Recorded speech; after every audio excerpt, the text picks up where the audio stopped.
off. So unhinged, my dude. Line up! Yes, chef! Her voicemail's for her dead sister. You gotta tell her. No. This is her way of healing. Sorry, is this seat taken? Even if you beg me, I won't do it. Scout's honor.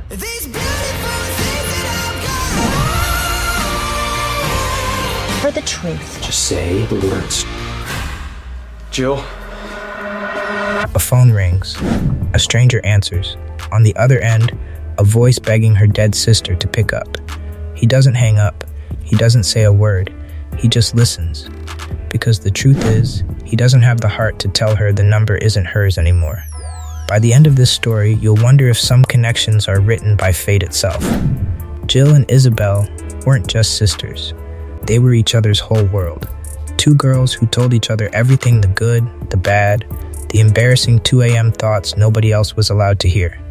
No secrets, no distance, just a bond most people spend their whole lives searching for and never find. Isabel was the dreamer of the two, bright, funny, endlessly hopeful about a future she was building in her head school, a career, a whole life mapped out in her mind.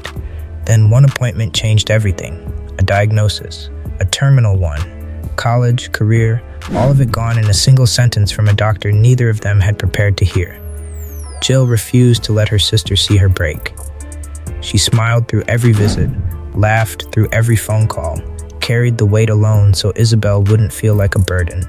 And even as life kept moving, bad dates, a dead-end kitchen job chopping vegetables while she dreamed of being a chef, Jill always made time for one thing, calling her sister and telling her about the day. Isabel listened. Isabel laughed.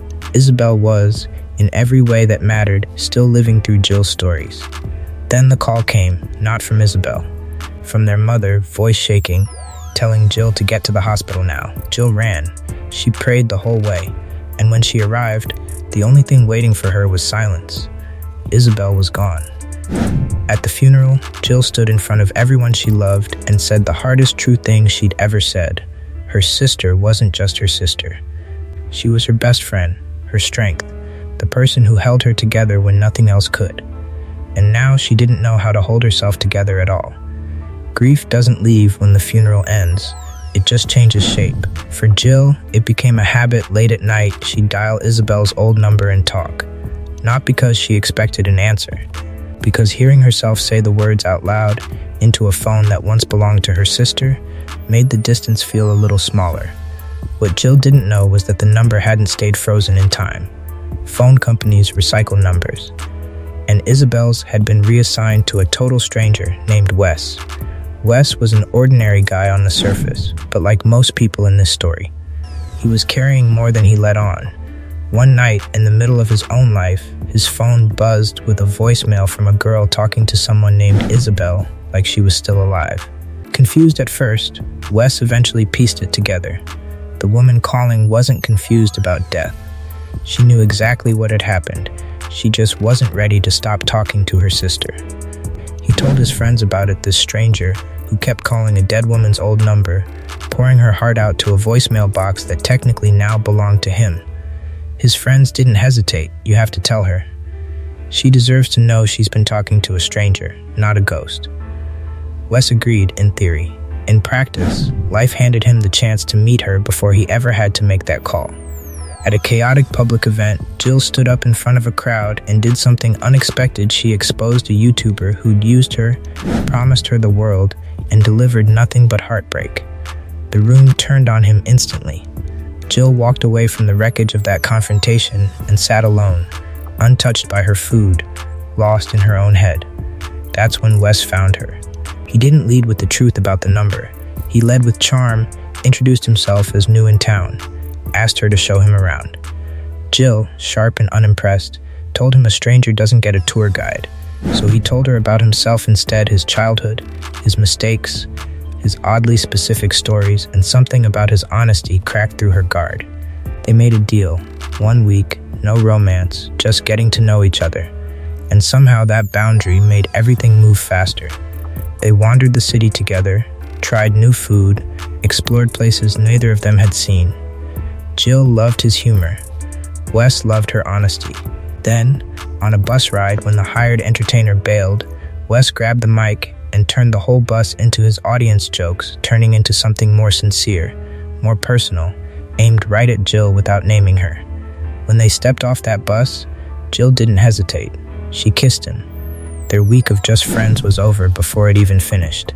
Weeks later, Jill cooked Wes a meal from scratch, the exact dish his mother used to make when he was a kid. He didn't know how she'd know that. He just knew it hit something deep. And in that moment of closeness, the secret he was still hiding felt heavier than ever. He knew she deserved the truth. He also knew the truth might end everything. He kept putting it off. Through an engagement party for his friend.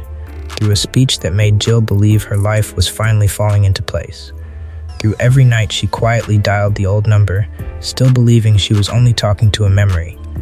And then, without meaning to, Jill exposed the truth herself.